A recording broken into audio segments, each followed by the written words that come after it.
기도하겠습니다. 하나님 감사합니다. 성탄의 달에 주님 오심을 저희들이 기쁨으로 준비할 수 있는 귀한 달 되게 해주시고 성탄의 기쁨을 이웃과 같이 나누는 귀한 달 될 수 있도록 우리들이 잘 준비하는 달 되게 해주시고 기쁜 달 되게 해주십시오. 오늘 성경 공부 후에도 성령님께서 함께 해주시고 부족한 종에게 지혜의 영을 주셔서 말씀을 잘 해석하고 잘 풀이해서 듣는 자들에게 하나님 말씀을 잘 전가할 수 있기를 원합니다. 또 듣는 모든 분들이 하나님 말씀을 그 본 뜻을, 본 의미를 잘 깨달을 수 있도록 성령님께서 함께하여 주시옵소서. 대구 3.1교회 늘 주님께서 보호하여 주시옵소서. 장목사님 가정에 늘 함께하여 주십시오. 예수님의 이름으로 기도드립니다. 아멘. 자, 오늘 예수님의 비유 첫 번째 강의입니다. 예수님 비유 1강. 첫 번째 비유는 씨 뿌리는 비유입니다. 마태복음 13장 1절에서 9절까지 우리 한번 교독하겠습니다. 마태복음 13장 1절에서 9절까지. 네. 마태복음 13장 1절에서 9절까지입니다. 다 펴셨죠? 제가 먼저 보겠습니다. 그날 예수께서 집에서 나가사 바닷가에 앉으심에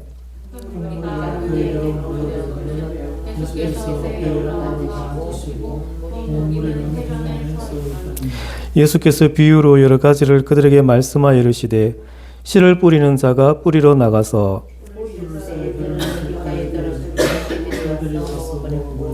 들어는 흙이 얕은 돌밭에 떨어짐에 흙이 깊지 아니하므로 곧 싹이 나오나 들어는 가시떨기 위에 떨어짐에 가시가 자라서 기운을 막았고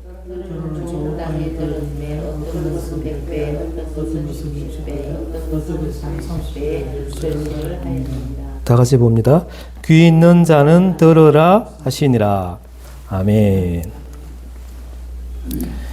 자, 오늘 예수님의 비유 첫 번째 시간입니다. 씨 뿌리는 비유. 씨 뿌리는 비유는 우리가 다 아는 내용들이고 또 공관복음 세 군데에서 다 나옵니다. 마태복음 13장 그리고 마가복음 4장 누가복음은 8장에서 나오는데 같은 내용입니다. 같은 내용이고 조금씩 차이가 있긴 한데 누가복음 8장에서는 8절에 들을 귀 있는 자는 들을지어다 라고 말하면서 씨 뿌리는 비유에 대해서 이야기하고 있습니다. 마태복음 13장을 보면 지금 이 1절에 보면 그날 이렇게 되어 있습니다. 그날. 그날에 이제 예수님께서 여기 씨 뿌리는 비유에 대해서 말씀을 하시죠. 그날은 조금 분위기가 그렇게 좋은 날은 아니었어요. 마태복음은 이제 시간 순서대로 적었다고 보면 12장을 보면 우리가 조금 알 수 있죠. 12장을 한번 보세요. 12장을 보면 이 분위기가 조금 험악해요. 여기 그때에 예수께서 안식일에 밀밭 사이로 가실 때에 제자들이 시장하여 이삭을 잘라 먹으니 바리새인들이 보고 예수께 말하되 보시오 당신의 제자들이 안식일 하지 못할 일을 하나이다 이렇게 하면서 지금 바리새인들이 예수님께 계속 이제 항의하는 내용들이 있거든요. 그러면서 이제 안식일에 대해서 그 예수님께서 손 마른 사람을 고치는 일이 있었습니다. 그러자 14절에 바리새인들이 어떻게 예수를 죽일까 의논하는 일이 있었습니다. 그리고 또 예수님께서 또 귀신 들린 사람, 눈 멀고 말 못하는 사람을 이렇게 고쳐주시는 일이 있었죠. 그런데 또 바리새인들이 또 이제 걸고 넘어져요. 바알세불을 힘입었다. 이렇게 말하고 있습니다. 그래서 예수님께서 또 이제 이야기하시죠. 바알세불을 힘입어 귀신을 쫓아내면 너희 아들들은 누구를 힘입어 쫓아내느냐.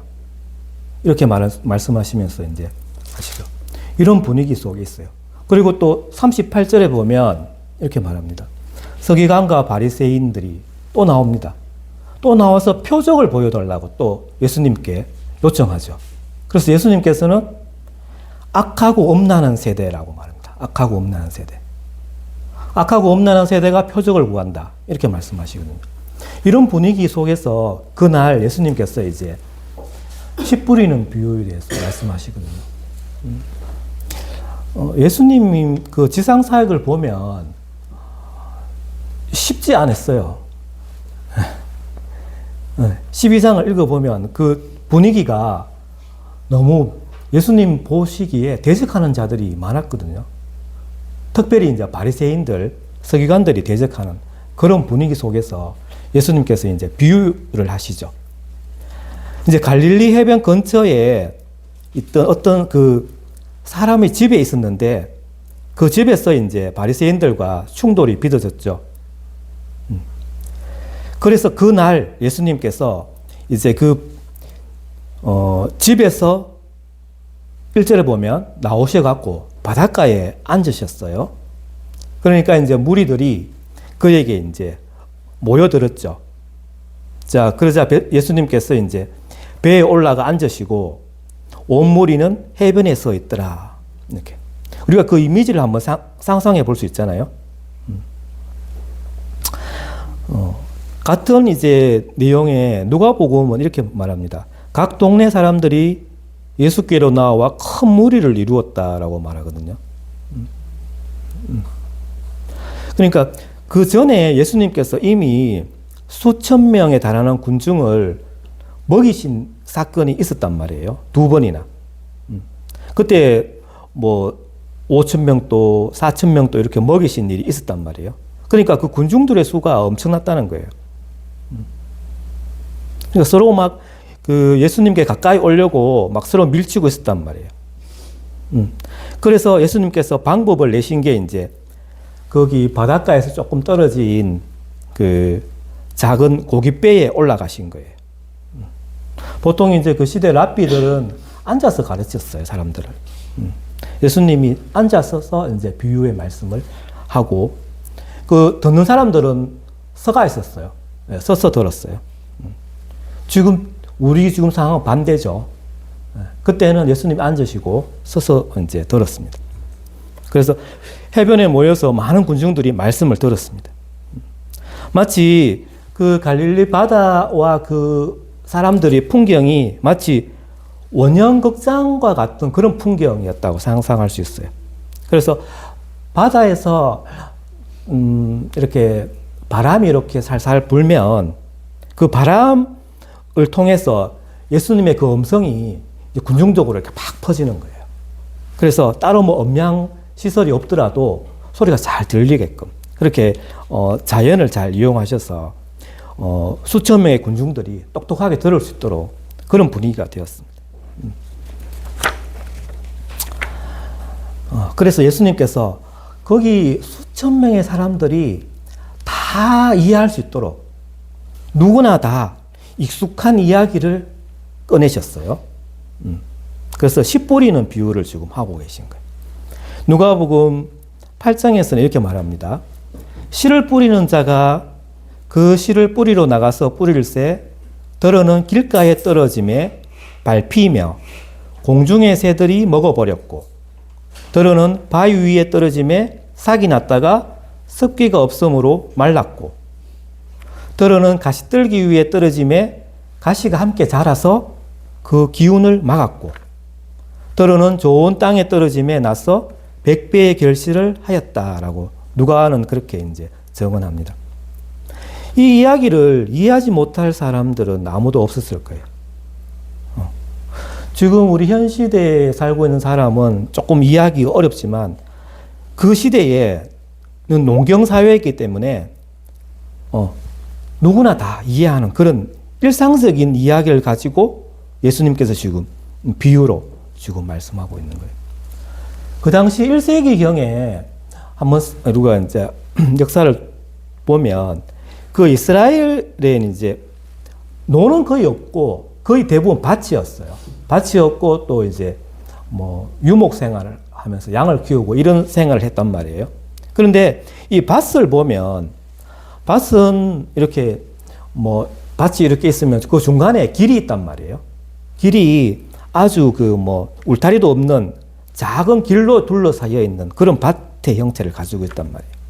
그래서 농부는 이제 밭에 이제 뭐 씨를 뿌리는데 그 씨앗, 그 종자가 들어가 있는 뭐 어떤 뭐 종자 주머니를 어깨에 이렇게 메고 그 다음에 손을 넣어서 그 종자를 이렇게 한 움큼 쥐어서 이렇게 흩뿌리는 거예요. 이렇게. 그때 농사처럼 이렇게 하는 거예요. 우리들은 이제 밭에 어떻게 합니까? 고랑을 파고, 그 다음에 이제 뭐 콩이나 뭐 이런 거를 2개나 3개씩 이렇게 고기 이제 꼭꼭 이렇게 넣죠. 그렇게 하는데, 이때 1세기의 이스라엘 농사법은 이 씨앗을 이렇게 흩뿌리는 거예요. 이렇게 흩뿌리는 거. 이런 농사를 그 방식이었어요. 그래서 이게 이점이 뭔가 하면, 이제 그 땅이 넓기 때문에 그 넓은 땅을 골고루 씨앗을 뿌려야 되니까 이 방법을 이제 선택을 하는 거예요. 그래서 이제 농사 짓는 농부들은 이제 한 곳에 씨앗을 뿌리지는 않겠죠. 골고루 뿌리기 위해서 그렇게 흩뿌렸다는 거예요. 자, 그런데 그렇게 뿌리다 보면 이제 밭과 밭의 경계가 있는데 그 경계선을 넘어갈 때도 있단 말이에요. 이렇게 흩뿌리다 보면. 그러면 이제 길가에 뿌려지기도 한다는 거죠. 또 어떨 때는 그 씨앗이 땅에 뿌려졌는데 그 땅이 좀 이렇게 수확하지 못하는 그런 땅에 뿌려질 때도 있단 말이에요. 그런 경우가 있단 말이에요. 그런데 예수님께서는 이 땅, 이 토양의 종류를 몇 가지로 언급하시나 하면 몇 가지죠? 4가지. 4가지를 나누어서 이제 언급을 하시는 거예요. 그 땅의 종류가 있다는 거예요. 첫 번째 땅은 길가 땅이 있다는 거예요. 길가. 들어는 길가에 떨어졌다. 이렇게 말합니다. 이 길가라는 것은 이제 밭과 밭 그 사이에 이렇게 아주 작은 길이 있는데 그 길가에 떨어졌다는 거예요. 이 길에는 이제 뭐 쟁기질도 안 하고 해서 아주 잘 다져진 작은 길인 거예요. 그래서 마치 이제 건조한 날씨가 되면 그 길은 딱딱하게 되는 거예요. 딱딱하게 되어서 그 딱딱한 그 길가에 씨앗이 뿌려질 때가 들어있다는 거예요. 그러면 그 씨앗은 그 땅 자체가 너무 단단해서 그 흙을 뚫고 뿌리를 내릴 가능성이 거의 없다는 거예요. 그러니까 그곳에 떨어진 채로 있다가 사람들의 발에 밟힐 수 있단 말이에요. 길이니까. 두 번째는 새들이 먹이로 먹게 된다는 거예요. 그러니까 농부가 씨를 뿌리면 새들이 보고 있겠죠. 그 씨앗은 자기 먹이가 되니까. 그러니까 그 길가에 떨어진 씨앗들은 싹을 털 기회가 아예 없다는 거예요. 자, 두 번째 토양은 돌밭이라고 표현해요. 돌밭. 그러니까 이거는 돌밭이라고 표현했는데 이것은 어떤 밭인가 하면 우리가 이제 땅을 이렇게 생각해 보면 땅이 이제 흙으로 이제 덮여져 있는데 보통 밭이 그 땅 밑에 한 20cm나 30cm 밑에 큰 바위가 있는 거예요. 큰 바위가 있어서 이 농부는 그걸 잘 모르는 거예요. 한 20cm 정도 이제 흙은 덮여져 있는데 밑에 바위가 있단 말이에요. 그래서 이게 이제 농부의 눈에 잘 띄지 않기 때문에 있는 그런 밭이라는 거예요. 참 발견하기 어려운데 이곳에 또 이제 씨앗을 흩뿌리다 보면 그곳에서도 떨어진다는 거예요. 그런 땅에도 떨어진다는 거예요. 그런데 이제 이게 이제 건조한 기후가 되면 이 농작물이 성장하기에 수분이 충분히 있어야 되는데 수분을 충분히 머금고 있지 않는 그런 경우가 있단 말이에요. 그래서 이제 처음에는 그 떨어진 씨앗들이 싹은 틔워요. 왜냐하면 어느 정도 흙이 있기 때문에 싹을 틔우는데 그래서 잘 자라는 것처럼 보이는데 결국은 밑에 이제 바위로 된 암석이 있으니까 수분이 부족해서 시든다는 거예요. 그 뿌리가 났어도 그 뿌리가 이제 계속 밑으로 이제 들어가야 되는데 밑에 이제 바위니까 그 바위를 뚫지를 못하잖아요. 그러니까 결국은 처음에는 건강하게 잘 자라는 것처럼 보이는데 해가 떠서 수분이 마르면 말라 죽는다는 거예요. 그래서 이런 땅은 농부가 수고를 해서 뿌렸는데 농부에게 이익을 안 가져주고 오히려 손해를 안기는 그런 땅이 되는 거죠. 자, 세 번째 토양은 어떤 땅이죠? 가시나무, 가시떨기 위에 떨어졌다라고 말하는 거예요. 가시떨기와 뭐 엉겅퀴 같은 쓸모없는 잡초가 있는 그러한 가시떨기 밭이라는 거예요. 자, 여기 가시떨기는 예수님께서 그 십자가에서 돌아가실 때 그분 머리에 씌운 가시관을 가리킬 때 쓰는 같은 단어예요. 자, 농사 지을 때 여러분 농사 지어 봤어요? 안 지어 봤어요?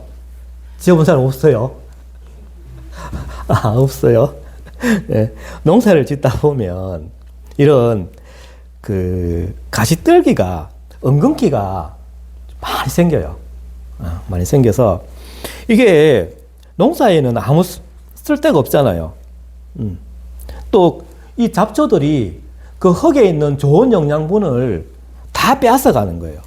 그래서 식물들이 자랄 수 있는데 이제 방해가 되는 큰 피해를 이제 입히게 되는 거죠. 결국은 이제 이런 가시떨기는 창세기 3장에 나오는 그 우리가 죄의 저주 가운데 하나잖아요. 그리고 또 이런 잡초들은 보통 이제 우리가 먹는 식물보다 더 빨리 자라는 경향들이 있죠. 이 잡초 사이에 떨어진 씨앗들은 자라긴 자라요. 싹도 틔우고. 그런데 건강하게 자랄 수가 없다는 거예요. 또 여러분 그 잡초가 난 곳을 갈아엎을 수 있어요. 그죠? 갈아엎으면 좋은데 갈아엎으면 그 잡초의 씨앗이 또 떨어져서 또 나고 또 갈아엎어도 그 속에 뿌리가 있어가지고 그 뿌리가 또 자라거든요. 그래서 그 잡초를 없애려면 뿌리까지 다 없애야 되고 씨가 땅에 떨어지지 않게 해야 돼요. 그만큼 힘든 거예요.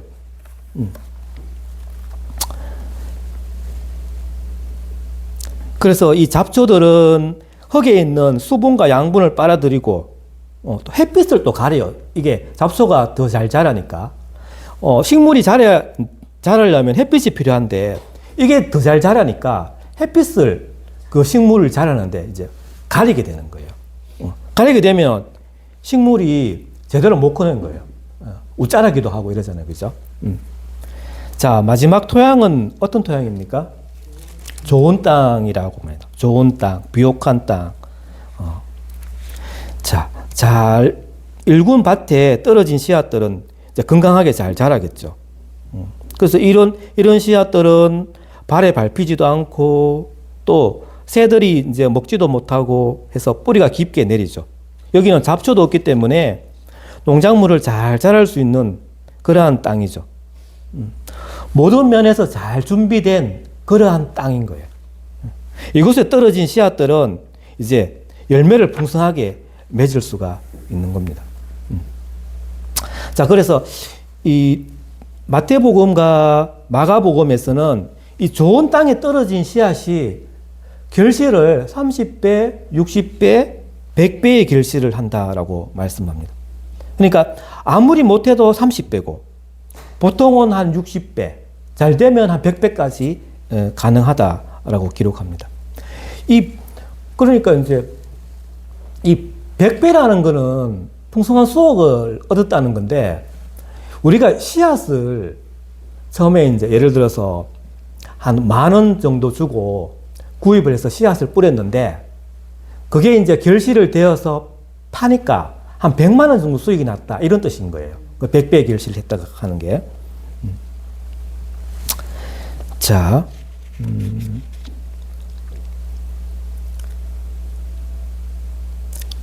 자, 예수님의 비유에는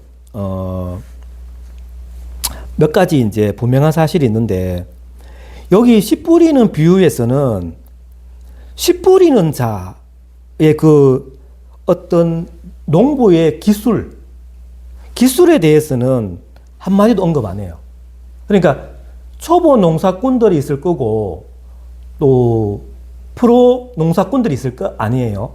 그러면 당연히 이제 프로 농사꾼들이 결실을 더 많이 하고 또 씨도 잘 뿌리겠고 이렇게 하잖아요. 근데 거기에 대해서는 언급 안 해요. 그리고 또 언급 안 하는 것은 씨앗이 얼마나 품질이 좋은지 거기에 대해서 언급 안 해요. 당연히 씨앗의 품질이 좋으면 수확이 많이 얻을 수 있겠죠. 근데 거기에 대해서는 이야기 안 해요. 그러니까 모든 씨앗은 똑같이 보는 거예요. 씨앗의 품질을.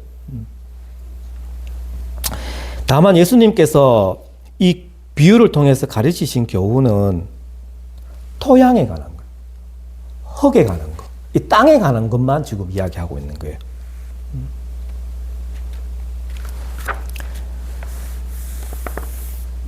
그래서 우리가 이 방금 9절까지 읽었는데 이 줄거리를 이해하는 게 있잖아요. 이 줄거리는 다 이해가 돼요. 그런데 이 줄거리를 이해하는 것과 이 비유가 가리킨 의미가 있단 말이에요. 이 의미를 이해하는 것은 서로 별개의 문제가 될 수 있어요. 그래서 예수님이 가르쳐 주신 이 비유의 본 뜻이 무엇인지 명백하게 지금 여기 우리가 읽은 본문에서는 나타나지 않거든요. 그래서 예수님께서 설명을 해 주시는 거예요. 그 다음 구절에 설명을 해 주시는 거예요.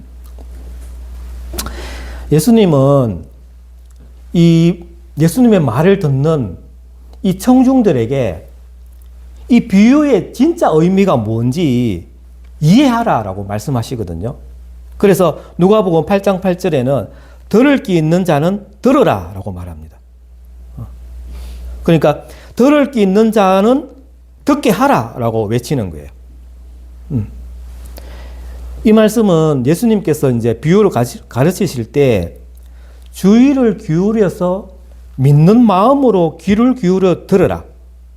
그 비유의 이면에 숨어 있는 참뜻을 이해하라는 거예요. 그래서 예수님께서 나중에 이 비유를 설명해 주시잖아요. 그러면서 누가복음 8장에서는 너희는 어떻게 들을까 스스로 삼가라 라고 말씀하십니다. 제자들은 그 예수님의 가르침을 진심으로 받아들였어요. 또 군중들 가운데 몇몇 사람들도 그렇게 했죠. 그래서 예수님께서 홀로 이제 계실 때에 제자들과 몇몇 사람들이 찾아옵니다. 찾아와서 예수님께 이제 이 비유에 대해서 물어요.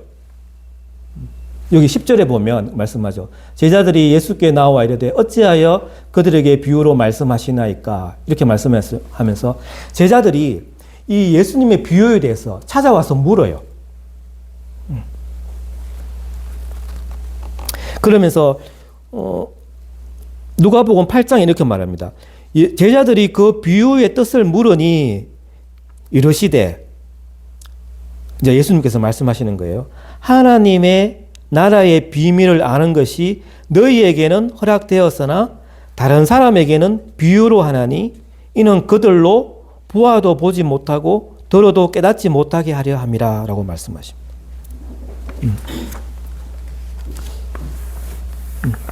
이게 좀 어려운 이야기예요. 그러니까 비밀로 한다는 거예요. 비밀로. 예수님은 이 세상에 오셔갖고 죄인들을 구원하시기 위해서 오셨고 또 천국 복음을 전하기 위해서 오셨는데 예수님께서 이 비유의 복음을 비밀로 한다는 거예요. 비밀로. 그게 좀 의아하죠.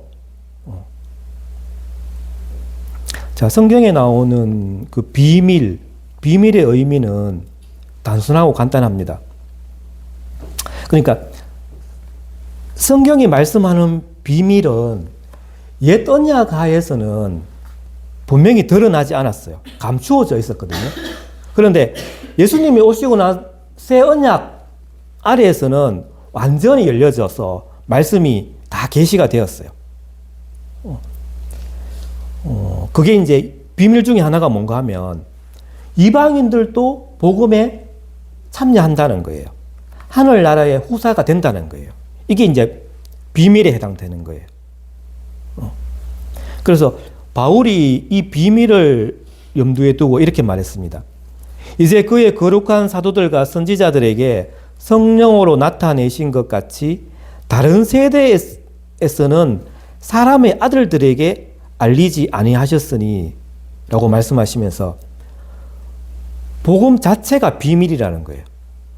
복음 자체가. 그리고 골로새서 4장에 보면 예수님께서 이제 성탄절에 성육신으로 오시잖아요. 이것 자체도 그리스도의 비밀이라는 거예요. 구약 성경에서는 이것이 완전히 계시되지 않았지만 신약 성경에서는 온전히 계시가 되었다는 거예요. 그래서 명백하게 드러나는 모든 진리를 가리킵니다. 바울은 그 초대 교회의 신앙 고백을 인용해서 경건의 비밀을 이렇게 묘사했어요.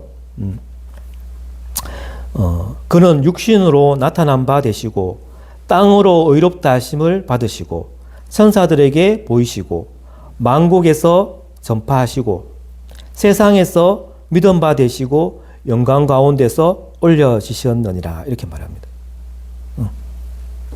그러니까 예수님께서 말씀하신 비밀은 옛날에는 이제 그 일부가 감추어졌거나 전부가 감추어졌는데 지금 온전히 이제 계시가 됐다는 거예요. 그 진리를 가리킵니다. 그런데 그런 계시는 진리를 진정으로 알고 싶어하는 참된 신자들만 이해할 수 있도록 의도적으로 엄밀하게 전달하셨어요. 예수님께서는 복음을 이렇게 다 사람들이 알도록 전파하셨다라고 생각할 수 있는데 또 어떤 면에서는 예수님께서 그 복음을 엄밀하게 전파하실 때도 있다는 거예요.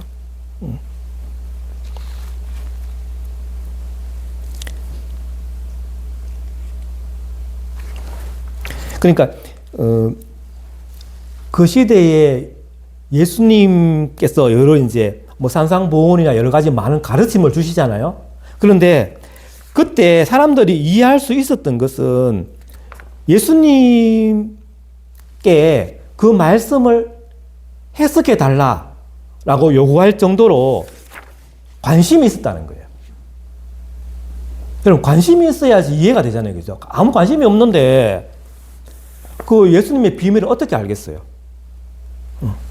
그런 말씀인 거예요. 그래서 누가복음 8장 10절에는 제자들에게 개인적으로 이렇게 말합니다. 하나님 나라의 비밀을 아는 것이 너희에게는 허락되었다라고 말씀하시거든요. 그러니까 그들에게는 너희는 선택받았다는 거예요. 너희는 축복받았다라고 말씀하시는 거예요. 그러니까 예수님은 믿지 않는 귀를 가진 사람들에게는 진리를 숨기는 방식으로 비유를 가르치는 거예요.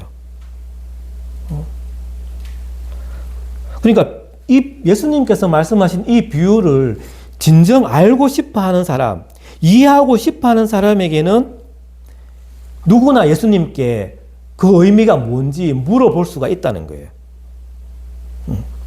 그래서 예수님께서 누가복음 8장에 이렇게 말씀하시는 거예요. 그러므로 너희가 어떻게 들을까 스스로 삼가라. 누구든지 있는 자는 받겠고 없는 자는 그 있는 줄로 아는 것까지도 빼앗기리라. 이렇게 말씀하시거든요. 그래서 예수님께서는 진리를 알려고 이해하려고 노력하라라고 이제 당부하시는 거예요. 믿는 자와 믿지 않는 자를 나뉘어지는 그 표시가 믿는 자가 있고 믿지 않는 자가 있는데 그 차이가 뭔가? 하나님의 말씀을 듣는 반응이 있다는 거예요. 이해가 돼요? 반응이 다르다는 거예요. 성도와 불신자가 하나님의 말씀에 대하는 그 반응이 다르다는 거예요. 반응이 달라요. 믿는 자는 진리를 구하고 발견을 해요. 그런데 믿지 않는 자들은 이 예수님의 비유가 하나님의 진리를 숨기는 효과를 발휘한다는 거예요. 그래서 그 믿지 않는 사람들은 영적 무지로 인해서 더욱 그 불신앙이 심해지고 하나님의 심판에 더욱 늘어난다는 거예요. 그런데 예수님은 이 제자들이 찾아와서 그 비유에 대해서 이제 설명해 달라고 오잖아요. 그래서 너희 눈은 봄으로 너희 귀는 들음으로 복이 있다라고 말하는 거예요. 내가 진실로 너희에게 이르노니 많은 선지자와 의인이 너희가 보는 것을 보고자 하여도 보지 못했고 너희가 듣는 것을 듣고자 하여도 듣지 못했다라는 거예요.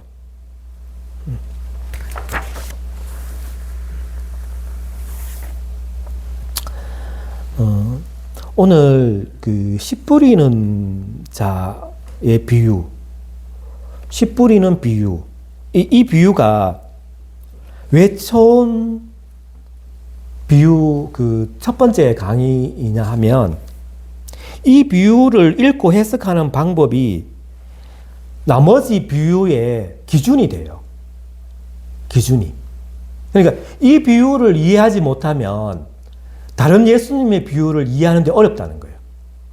그래서 예수님의 비유 첫 번째 강의가 이 비유인 거예요. 씨 뿌리는 자의 비유.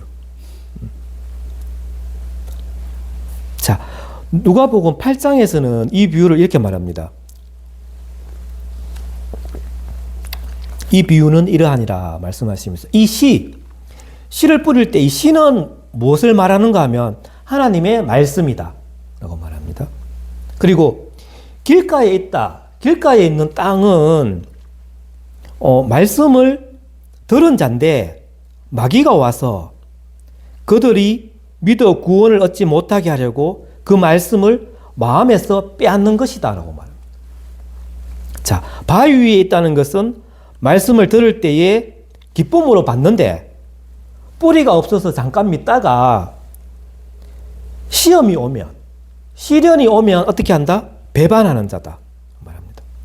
가시떨기에 떨어졌다는 것은 말씀을 들은 자인데 이 세상의 염려 그리고 재물, 향락에 그 가시떨기가 식물의 기운을 막듯이 그 기운을 막아보는 거예요. 그래서 열매를 맺지 못하게 한다는 거예요.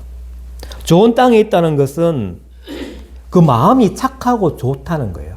그래서 말씀을 듣고 지키고 인내로 결실하는 자다 이렇게 말합니다. 자, 씨앗이 뭐라고요? 하나님의 말씀입니다. 이 비유에 이제 풀이를 하는데 이 씨앗을 뿌리잖아요. 이게 이제 하나님의 말씀인 거예요. 하나님의 말씀. 두 글자로 하면 복음인 거예요. 복음. 그러니까 하나님 나라에 관한 좋은 소식을 가리키는 거예요. 이 복음을 뿌리는 거예요. 자, 이 야고보나 베드로도 이 복음을 씨앗에 비유한 적이 있거든요. 구약 성경에도 이런 경향들이 있어요. 보면 시편 126편에 보면 눈물을 흘리며 씨를 뿌리는 자는 기쁨으로 거두리로다. 이렇게 말하거든요.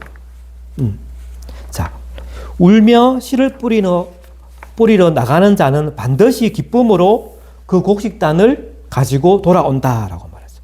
자, 씨는 하나님의 말씀이다. 이게 이제 이 비유의 의미를 밝히는 열쇠가 있다는 거예요. 여기 보면 씨를 뿌리는 자 이렇게 말합니다. 씨를 뿌리는 자. 그러니까 씨를 뿌리는 자는 누구죠? 구체적으로 언급이 되지 않았는데 씨를 뿌리는 자는 복음을 전하는 자.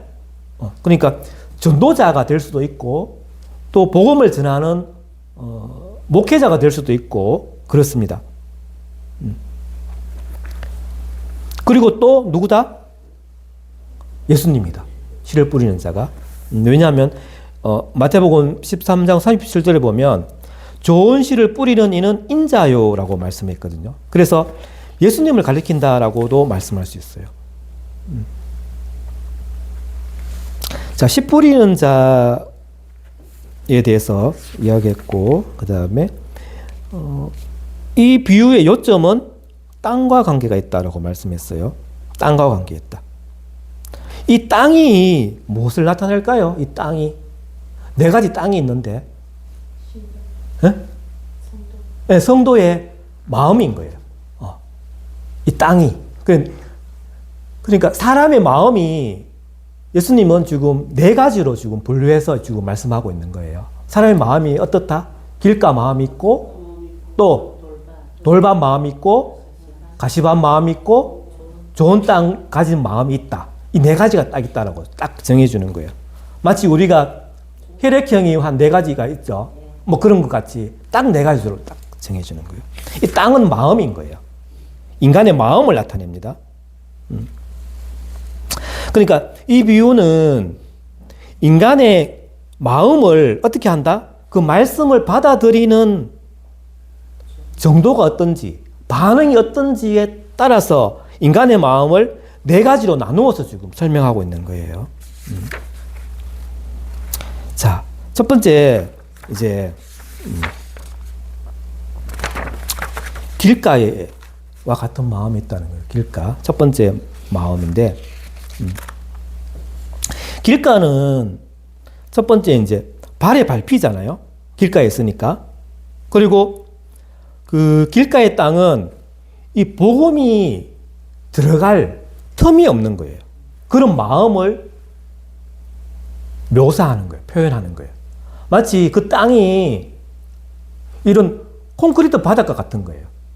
그래서 들어갈 수가 없는 거예요. 그 땅이 너무나 다져져서 길가가 이렇게 단단하잖아요. 그런 것을 의미합니다. 그래서 이 네 가지 마음 상태 중에서 가장 절망적인 상태를 뜻합니다.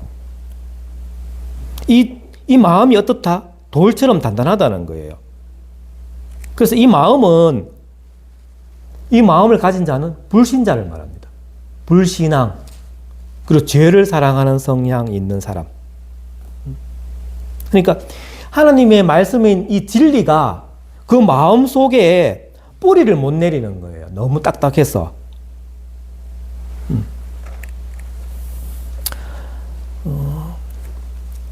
누가복음 8장에서는 길가에 있다는 것은 말씀을 들은 자니, 말씀은 들어요.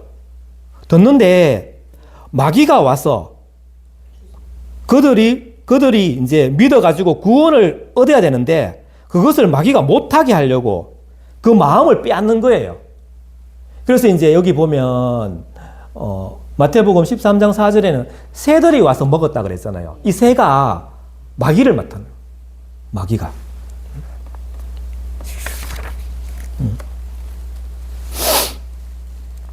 그러니까 여기 보면 누가복음 보면 씨를 뿌리는 사람의 목적이 나오는 거예요. 목적. 그 목적은 뭡니까?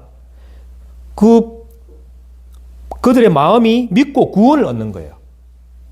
여기 목적이 알 수가 있잖아요. 그죠? 믿고 구원을 얻어야 되는데 그런 목적이 있는데 그런 목적을 못하게 마귀가 지금 막고 있는 거예요.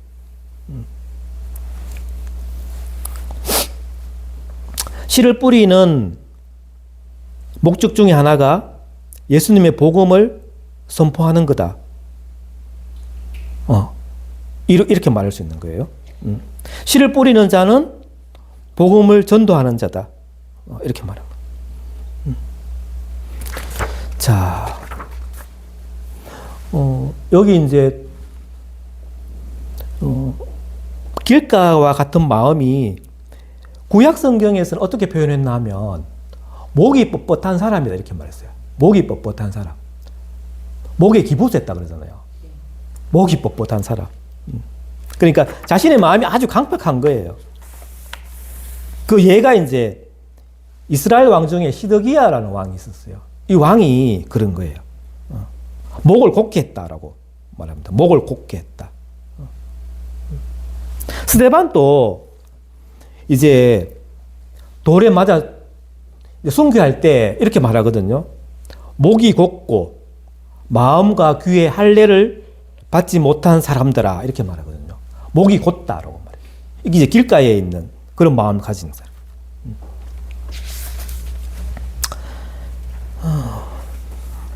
그래서 이런 사람들은 이제 너무 딱딱해서 하나님의 말씀, 이 복음에 대해서 무관심한 거예요. 그 마음이 딱딱해서. 그리고 감각이 없어요. 그리고 죄를 사랑하는 성향들이 있다는 거예요. 그래서 이들의 마음에 진리가 침투할 수 없을 만큼 단단하고 메마른 이런 상태를 말하는 거예요. 자, 이런 상태에 있는 사람이 12장에 나오는 바리새인들인 거예요. 그리고 바리새인들은 성령을 모독하는 거예요. 그래서 은혜를 받을 수 있는 기회를 스스로 차버리는 자, 서기관과 바리새인들인 거예요. 그들의 죄는 강팍한 마음의 극치를 보여주죠.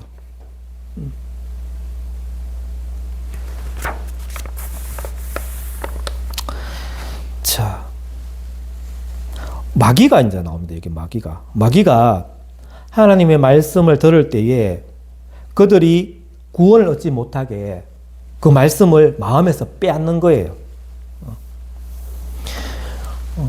여러분, 우리가 우리의 마음 한 구석에는 영혼을 사모하는 마음이 있거든요. 그래서 우리는 하나님에 대해서 알고 싶어 하는 마음이 아주 조금이라도 있어요. 그렇게 만드셨기 때문에. 그런데 어느 날 우리가 문득 하나님에 대해서 한번 이렇게 생각하는 그런 시간들이 잠깐 가질 수 있어요. 누구나. 그래서 하나님이 어떤 분일까? 나는 하나님과 어떤 관계에 있어야 될까?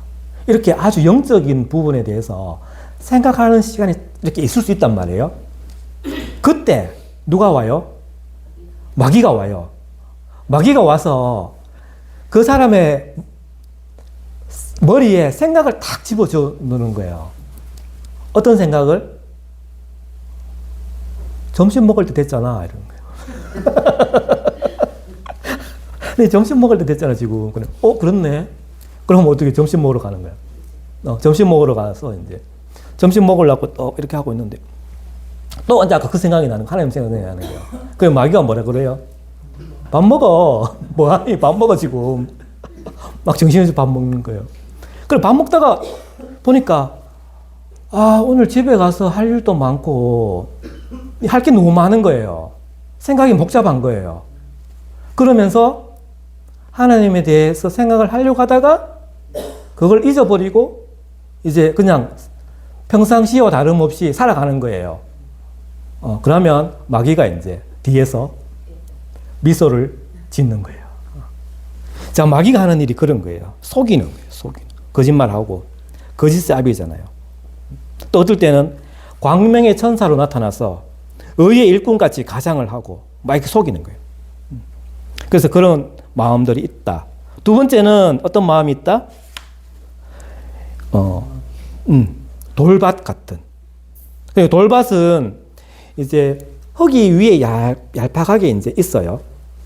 그런데 그런 마음이 있다는 거예요. 이런 마음은 이제 말씀을 들었는데 반응을 해요.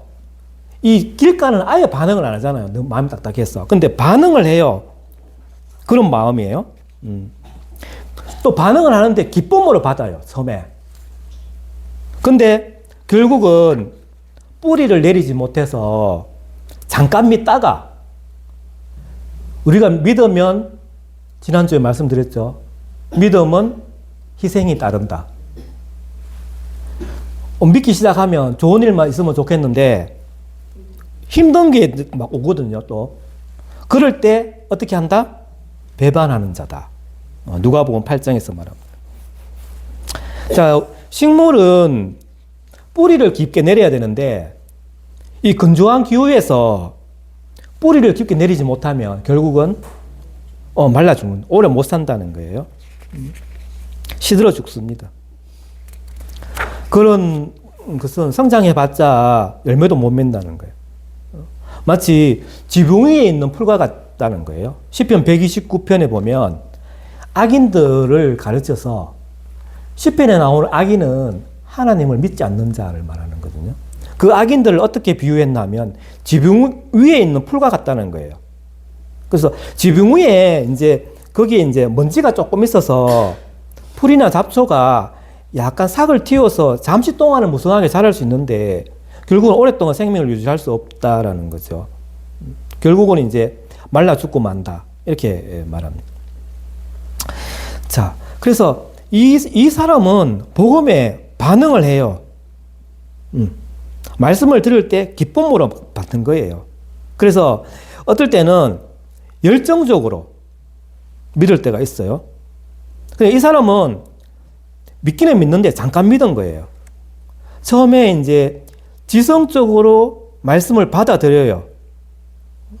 그리고 어떨 때는 열정을 막 보이는 거예요.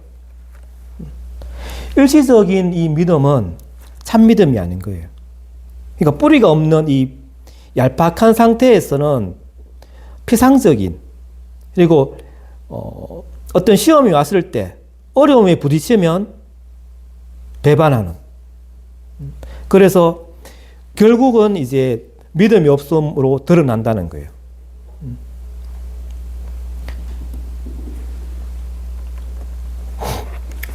이제 시련이 온다는 것은 이제 유혹을 받는다는 이런 의미거든요. 유혹을 받는다.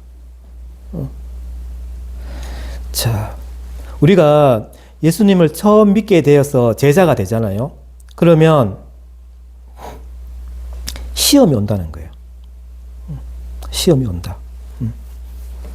그래서 만일 그 믿음이 진실하지 않으면 처음에는 열정적으로 반응했더라도 결국은 믿음을 저버리고 만다는 거예요. 예수님께서 요한복음 8장에 말씀하셨거든요.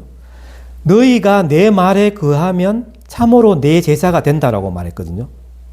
또 그리고 우리가 히브리서 공부했잖아요. 히브리서 3장 14절에 보면 이렇게 말씀합니다. 우리가 시작할 때에 확실한 것을 끝까지 견고히 잡고 있으면 그리스도와 함께 참여한 자가 되리라. 그러니까 우리가 끝까지 잡고 있어야 된다는 말이에요. 견고하게, 흔들리지 않게. 또 바울도 이렇게 말했거든요. 믿음에 거하고 터 위에 굳게 서서 너희의 들은 바 복음의 소망에서 흔들리지 아니하면 이렇게 말하거든요. 흔들리지 말라는 거예요. 자, 일시적인 믿음을 가진 사람들은 이런 경우가 있어요. 세상의 문제가 해결해 주시는 거예요. 세상 문제를. 그게 무슨 건강이든 재물이든 이런 문제가 처음에 세상적인 문제를 해결해 주시는 그에 대한 어떤 기대나 이런 게 있었다는 거예요. 그런데 그게 안 되면 이제 배반하게 되는 거예요. 믿음에는 희생이 따른다는 거예요.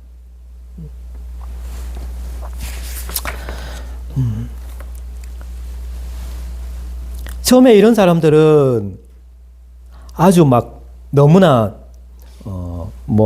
기쁨의 눈물을 흘리기도 하고 또 막 서로 막 이렇게 막 손바닥도 치고 박수도 치고 막 이렇게 막 적극적으로 활동하는 사람들도 있다는 거예요. 그런데 진짜 회심했는지는 아직 알 수 없다는 거예요. 우리가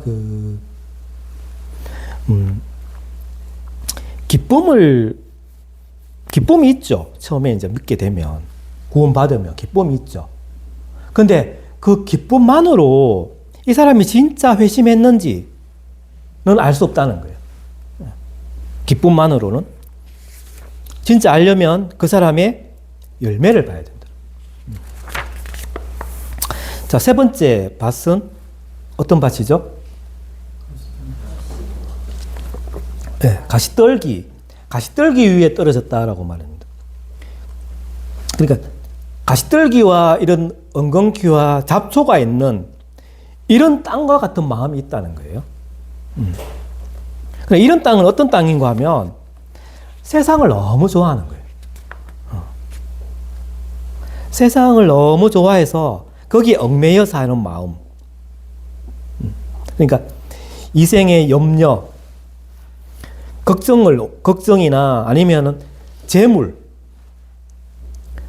너무 좋아하는 거예요. 그리고 이 향락을 너무 좋아해서 결실을 못하는 사람. 이런 사람들이라고 할 수 있습니다. 그러니까 이런 사람들은 말씀을 들어요. 처음에는. 들어서 열매를 맺을 잠재력을 지닌 것처럼 보이는데 결국은 세상의 염려, 재물 이런 것 때문에 욕심이 들어오는 거예요. 그래서 말씀을 막아서 결실하지 못하게 한다라고 말해요. 이 잡초가 있는 그 밭은 일단은 토양은 괜찮아요. 땅은 잡초가 지금 막 자라고 있기 때문에 토양은 괜찮아요. 그런데 그 토양 속에 온갖 불순물들이 많이 있는 거예요. 잡초와 그 잡초 속에 있는 잡초 뿌리들 이런 거. 그리고 잡초가 그 곡식보다 더 빨리 자라는 거예요.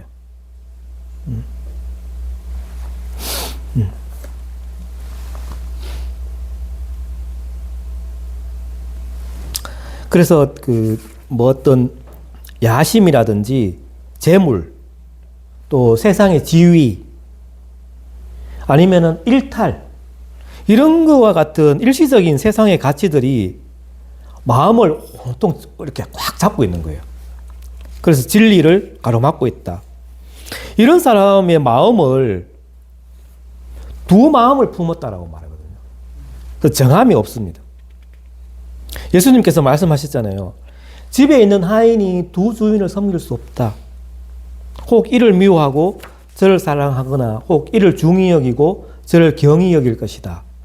그래서 하나님과 재물을 겸하여 섬길 수 없다라고 말씀합니다. 지금 우리가 살고 있는 이 세상에서 하나님을 대적할 만한 가장 강력한 무기가 있다면 돈입니다. 네, 돈이에요. 돈이 아주 강력해요. 2위라고 할 정도로, 하나님과 대적할 정도로 이 돈이 위력이 엄청나요. 그래서 하나님과 재물을 겸하여 섬길 수 없다라는 거예요.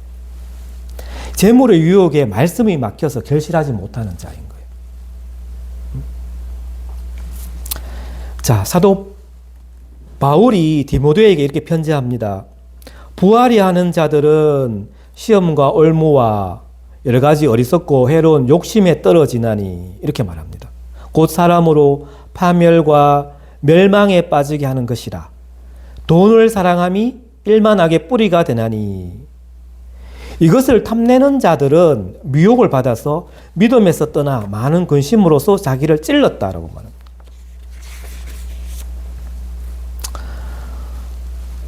이 세상의 돈과 쾌락이 복음의 진리를 아주 심하게 가로막고 있죠. 이것보다 더 심하게 막고 있는 것이 없을 정도로 말합니다.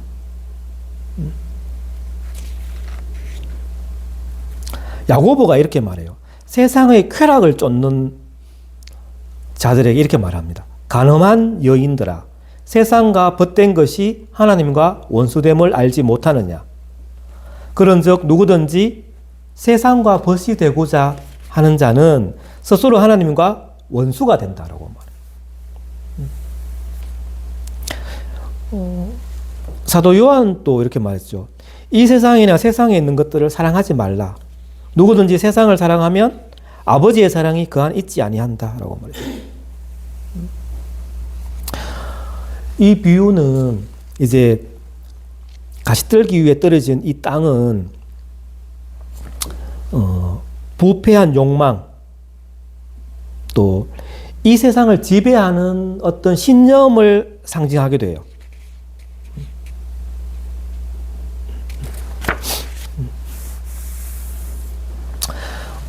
여러분, 그 물질이 나쁜 건 아니에요. 쾌락이 그 자체로 악한 것은 아닙니다. 우리에게 물질도 주시고 또 쾌락도 주시죠. 즐거움도 주시죠. 그런데 중요한 것은 이제 우선순위거든요. 우선순위를 혼동하면 안 되는 거예요. 우리가 하나님께서 부도 주시고 쾌락도 주시면 그 선물을 감사하며 누리면 돼요. 하나님께서는 그런 축복을 베풀어 주시죠, 또. 그런데 그 축복을 주신 하나님보다 그 축복을 너무 더 사랑하는 거예요. 옛날에 그 저녁에 이제 가장인 아버지가 가족들을 위해서 빈손으로 안 오고 뭐 들고 오죠. 통닭 한 마리 들고 오는 거예요. 그러면 그 자녀들이 아버지를 보고 기뻐해야 되는데 통닭을 더 좋아하는 거예요. 통닭을 더 좋아하니까 그 아버지 마음이 좀 어떻겠어요.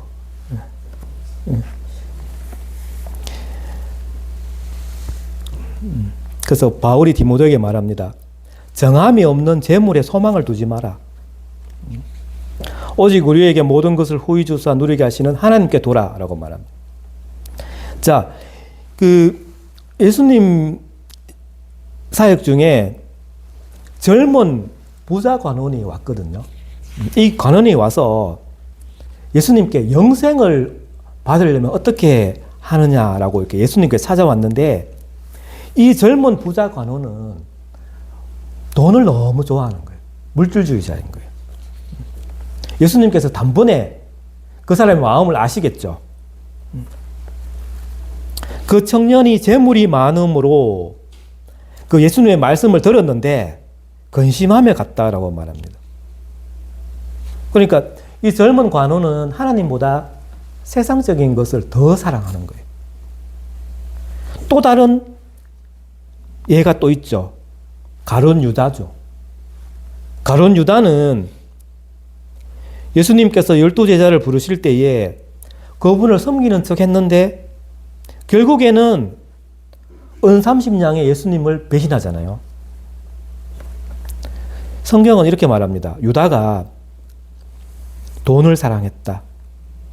그러면서 요한복음 12장에는 그는 도둑이다라고 말합니다.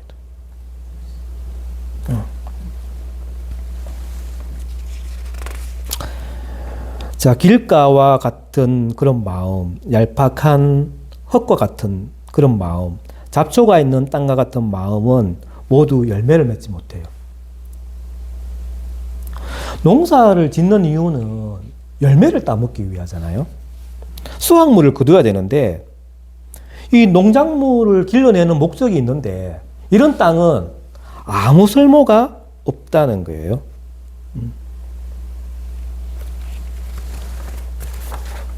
그러니까 이 세 땅은 이 세 가지 마음을 가진 이 열매를 맺지 못하는 마음은 불신자들을 뜻합니다.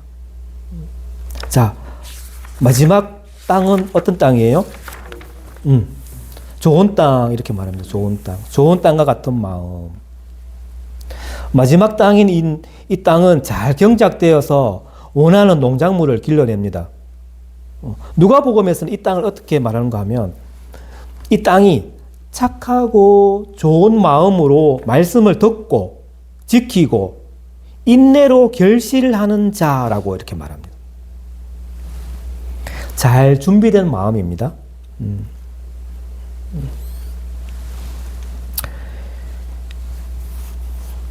잘 준비된 마음의 소유자는 복음을 들어요. 믿음으로 받아들여요. 이해를 해요.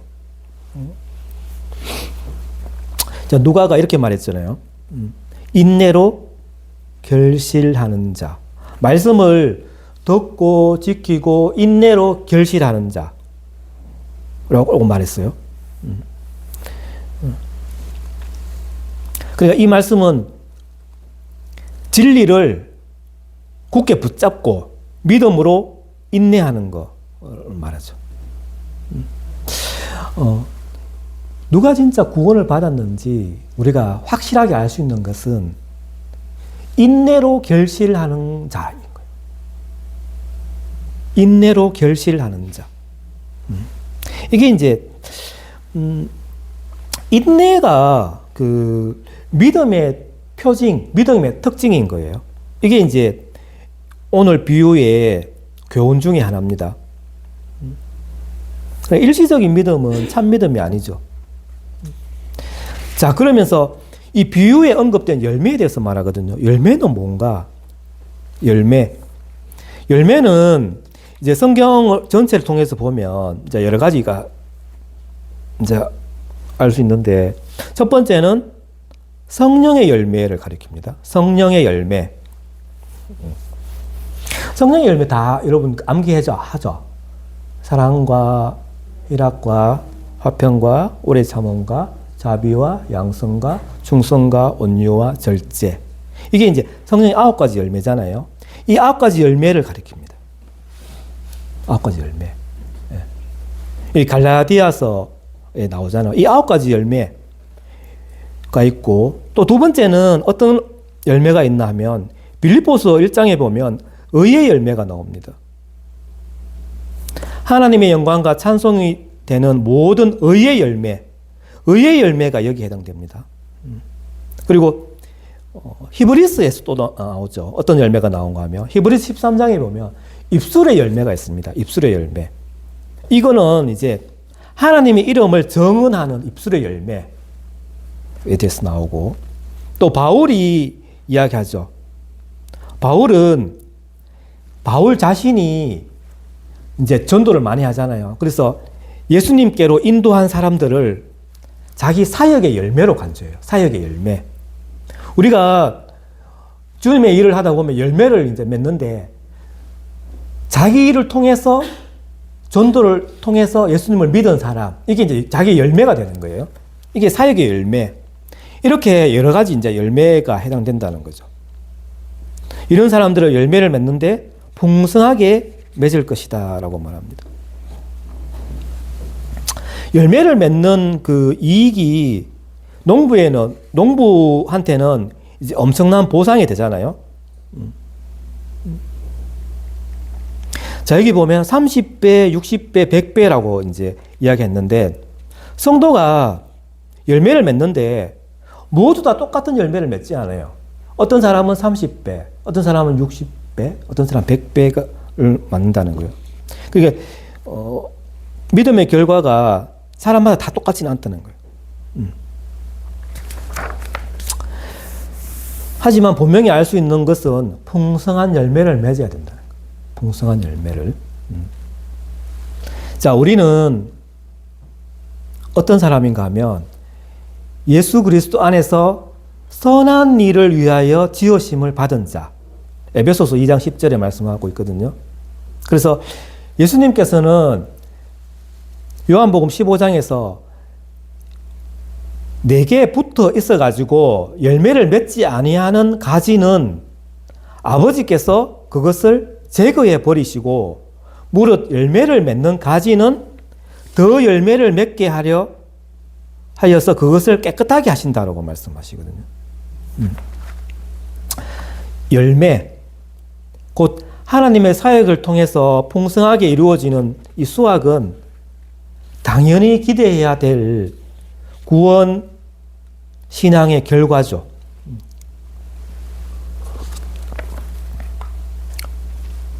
그런데 이런 결과는 어떤 마음에서 가능한가 하면, 잘 경작된 깨끗한 마음에서 가능하다는 거예요.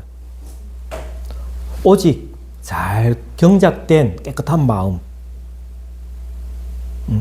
야고보서 1장 21절에 마음에 심어진 말씀을 온유함으로 받기 위해 마음을 잘 준비하고 그 말씀의 씨를 잘 길러서 온전한 열매를 맺는 것이 각각 사람들의 의무다라고 말합니다.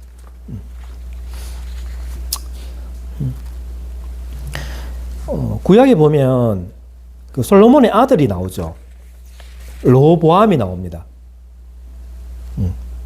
르호보암은 여호와를 구하는 마음을 굳게 하지 않았기 때문에 악을 행했다라고 말씀합니다.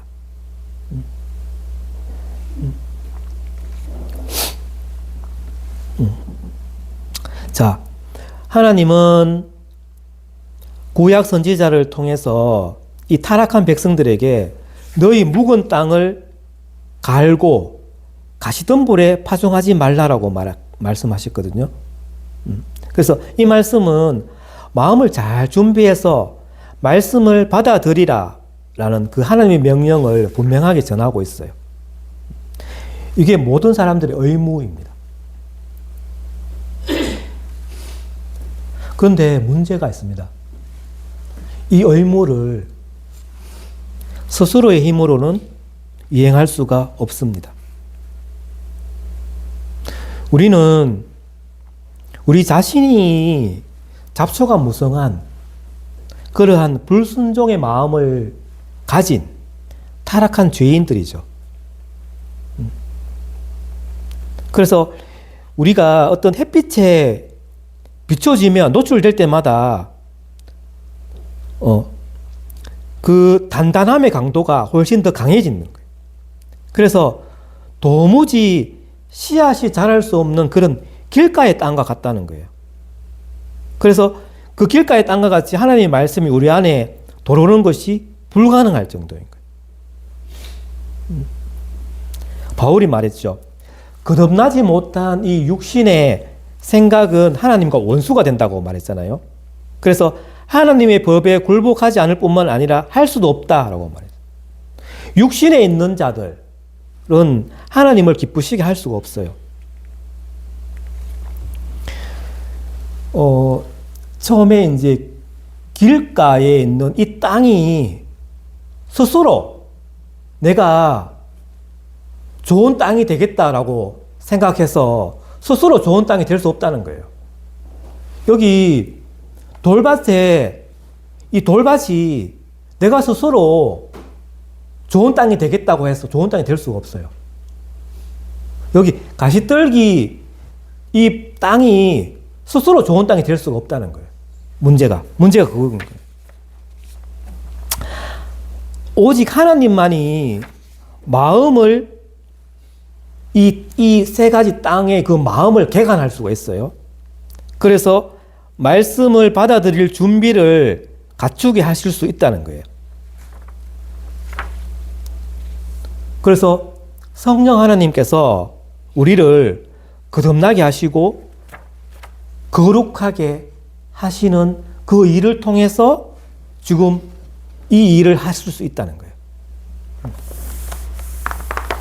성령 하나님께서 이 믿는 자들을 영적으로 깨어나게 하고 또 생각을 깨우쳐서 진리를 깨닫게 하시고 또 모든 더러운 것을 깨끗하게 씻기시고 또 에스겔 36장에 보면 돌 같은 마음을 어떻게 한다? 제거하고 새로운 마음을 주신다는 거예요. 그래서 자기 백성이 의의 길로 행하도록 독려하신다. 또 예레미야 31장에 보면 그들의 마음에 하나님의 진리를 새겨 주신다는 거예요. 그 마음 속에 하나님의 사랑을 부어 주신다는 거예요. 결국은 우리가 예수 그리스도를 믿어서 말씀을 잘 받아들여서 열매를 맺을 수 있는 그러한 부드러운 좋은 마음을 유지하는 것은 전적으로 우리의 마음 속에 계시는 성령님의 사역에 달려 있습니다. 그렇기 때문에 우리는 항상 성령 하나님을 의지해야 합니다. 다윗이 이렇게 말했습니다. 하나님이여 내 속에 정한 마음을 창조하시고 내 안에 정직한 영을 새롭게 하소서, 이렇게 기도했어요. 그래서 우리도 다윗처럼 믿음의 태도로, 복종하는 태도로 하나님께 나아가서 그분이 우리 마음 속에서 우리 스스로는 할 수 없는 그 일을 행하시도록 해야 합니다. 우리 스스로 옥도가 될 수가 없어요. 이 비유는 여러 설교자들이 설교를 많이 했는데 오해하기 쉬운 비유예요. 옥도가 되라라고 말하거든요. 근데 성령 하나님께서 우리 마음에 오셔서 내주하셔서 거룩한 영으로 변화를 시켜줘야 되는 거예요. 구원은 우리 힘으로 할 수 없어요. 하나님의 은혜죠. 그 우리 스스로 옥도가 되어서 좋은 열매를 맺을 수가 없는 거예요. 우리 스스로 좋은 땅이 스스로 되고 열매를 스스로 맺으면 하나님이 왜 있어야 됩니까? 죄인은 그럴 수 없다는 거예요. 자, 마지막으로 이 비유는 어떤 말씀을 하나 하면, 우리가 이웃을 사랑하잖아요. 사랑해서 하나님의 복음을 전할 때가 있어요. 또 말씀을 가르칠 때가 있다는 거예요. 그런데 듣는 사람 입장에서 보면 이 마음 상태가 이렇다는 거예요. 그래서 마음 상태가 이런 네 가지 상태가 있기 때문에 결과가 달라진다는 이러한 사실을 다시 한번 깨닫게 해주는 거예요. 그래서 그 사람이 복음을 받아들이든 안 받아들이든 그것은 우리가 씨를 뿌리는 자의 그 씨를 뿌리는 사람의 기술에 달려있지 않은 거예요. 그러니까 씨 뿌리는 자가 좋은 기술을 가지고 있다고 해서 그 길가에 있는 그 땅에 씨앗이 뿌려지면 열매를 맺지를 못하는 거거든요. 그리고 기술하고 상관없다는 거예요. 그래서 우리가 복음을 전할 때 그렇다는 거예요. 우리가 물론 뭐 복음에 대해서 잘 알고 전해야 되겠지만 우리의 기술로 그 사람의 말씀을 받아들이는 그 마음밭에 대한 성공과 실패가 달려있지 않다는 거예요. 그래서 우리가 이제 씨앗을 이렇게 흩뿌리다 보면 어떤 씨앗은 단단한 길가에 뿌려지기도 하고 또 얄팍한 흙이 있는 그런 땅, 또 잡초가 많이 있는 그런 땅에 떨어질 수가 있다는 거예요. 그런데 그 씨앗 자체에는 문제가 없어요. 그 씨앗의 품질에는 문제가 없는 거예요. 그렇게 뿌리다 보면, 충실하게 씨를 뿌리다 보면 그 가운데 또 어떤 씨앗은 잘 경작된 좋은 땅에 떨어지고, 그러면 30배, 60배, 100배의 풍성한 결실을 맺게 된다는 거예요. 자, 오늘 여기까지입니다. 오늘 좀 길었죠? 네.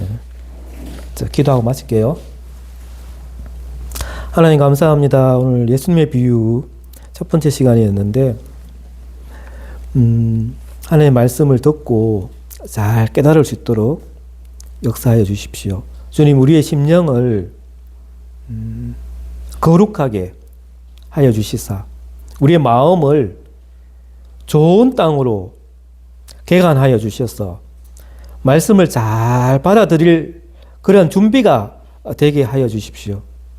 다윗이 기도한 것과 같이 우리 속에 정한 마음을 창조하여 주시고 내 안에 정직한 영을 새롭게 하여 주십시오.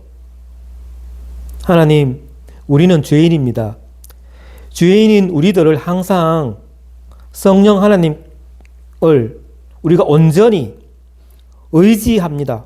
의지하도록 역사해 주시고 또 복음을 전하는 자가 되게 해주셔서 또 100배의 결실을 맺는 역사도 있게 하여 주시옵소서. 예수님의 이름으로 기도하옵나이다. 아멘. 수고했습니다.